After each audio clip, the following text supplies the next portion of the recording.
بسم اللہ الرحمن الرحیم. عن انس بن مالک رضی اللہ عنہ عن النبی صلی اللہ علیہ وسلم قال انصر اخاک ظالما و مظلوما. آپ علیہ السلام نے فرمایا، انس بن مالک فرماتے ہیں کہ اپنے بھائی ظالم اور مظلوم دونوں کی مدد کر. قیل یا رسول اللہ، کسی نے عرض کیا اللہ کے رسول، نصرتہ مظلوما فکیف انصرہ ظالما. مظلوم کی نصرت مدد تو کر سکتا ہوں لیکن ظالم کی کیسے کروں؟ آپ نے فرمایا تکفہ عن الظلم، تو اس کو ظلم سے روک.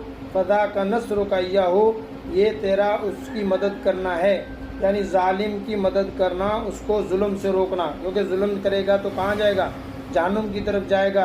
حضور اکرم صلی اللہ علیہ وسلم نے فرمایا، اللہ فرماتے ہیں انی حرمت ظلم علی نفسی وجعلت بینکم محرما فلا تظالموا، میں نے ظلم کو اپنے اوپر حرام قرار دے دیا ہے، تم پر بھی حرام ہے، ظلم نہ کیا کرو. اس لیے ظالم کا ہاتھ پکڑ کے اس کو روکنا، یہ اس کی آخرت بنانا ہے.